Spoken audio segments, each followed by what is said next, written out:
Welcome back to TV5 News at 9. It's time now for Medical Moments with Covenant Healthcare. And today we are talking about Injury Prevention Day and the many ways you can keep yourself safe.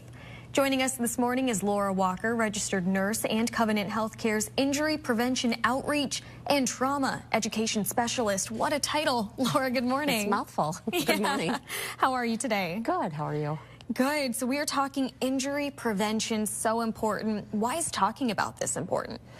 Just to increase awareness, because injuries are the #1 cause of death or disability for those age 1 to 44.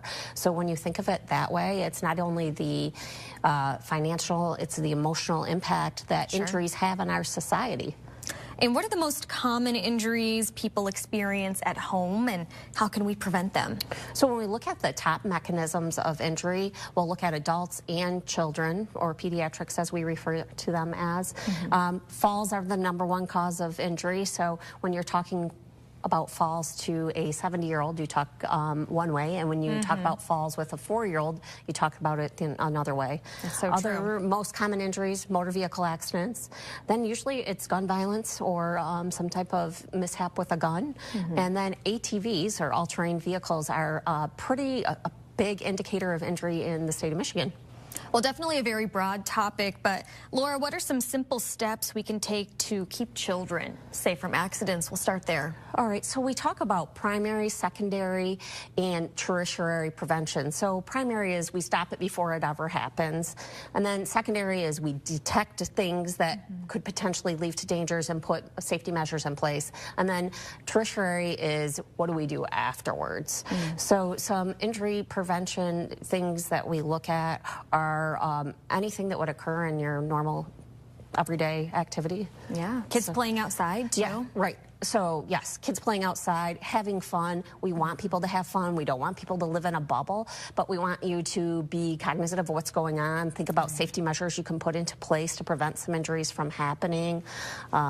So, you know, we talk about, you know, it's winter almost out. You know, Michigan had a short little stint with fall and moved right into winter. We're ready for winter now. Yeah, so like winter driving is different than summer driving, so things to think about, being more aware.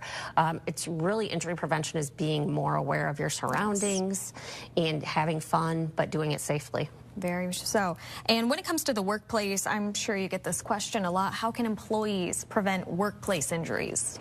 So we look at employers, like falls is a big one. So in the winter, we talk about walking like a penguin to prevent people from falling. So on the ice, and like, so for instance, just yesterday we had some weather, and you know what?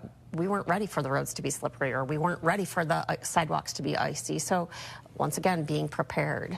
I think you asked me about children earlier. So children car seats, there was a recent change in car seat laws in the state of Michigan. So anyone under the age of 13 is supposed to be in the back seat. Right. And so I don't know that everybody always remembers that. If you're under 4'9" or under the age of 8, you are supposed to be in a booster seat in the back seat. And so when you're around that age group, parents like to, or children like to kind of argue with their parents on whether they need to be a booster seat. They like to act like the big kids. Right, right. So, but the way the booster seats help is like they boost them up enough, for one, they can look out the window, so you can give them that. But also it puts pressure on different areas of their body that could withstand a force if an accident happened. Okay, so that's why some of those laws. We also changed car seats around so that children have to be rear facing till the age of 2. And then you can flip them forward facing, unless they outgrow the height and the weight of the car seat. So. Very good reminders there for parents, for sure. So check the side of your car seat. It'll give that information on there. I think we've covered driving. What about biking? Any safety tips for biking? Yeah, so biking, it's kind of a two-way street because we have bikers that need to pay attention to people on the road, and then people in cars that need to pay attention to the bikers. So one, if you're a biker, make sure you're visible. Make sure that you're also following the laws of the road. That means you ride with traffic, not against traffic, because you're considered a moving vehicle. So make sure that you have lights on you. The most difficult time to see a biker or a pedestrian happens to be like when it's turning dark or when it's turning light out, those transition times, it's the hardest time to see one. So be aware of those kind of things. And I think just not being distracted, whether you're a driver or a bicycle rider or a pedestrian, is just like concentrating on the task that's at hand. Yes, and going back to what you said before, being aware of your surroundings and knowing what's going on around you. Right. What about being physically active, just in general? Can that help us prevent injuries? Yes, it can, because the stronger your muscles are, it helps prevent you from falling. It helps you rebound. It helps you be able to get up if you do fall. There's studies that show that the more active you are, that keeps your bones stronger. So being active is what we want. And we just want it to be done safely. Especially as people are getting older, too. Right. It's the more time you spend sitting, the more at risk you are for other injuries. So we teach people that in the hospital, that the longer they sit, like after an injury, that makes you weaker and it puts you at risk for falling again. So get up, move around, stay as active as you can. I agree. Exercise is so important. Laura, any resources or programs you want to let people know about if they want to learn more about injury prevention?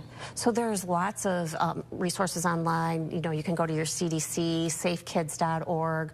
You can always reach out to our trauma program. We can kind of steer you in the right direction.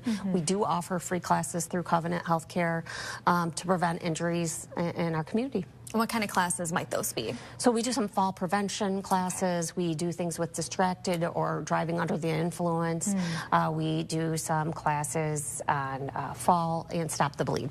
Awesome. Well, Laura, thank you so much for being here. We appreciate it. All right, thank you. Have a good day. Of course. And if you would like to learn more about Covenant Healthcare and access those resources we mentioned, we'll have them on our website. Just go to the hot link section on WNEM.com.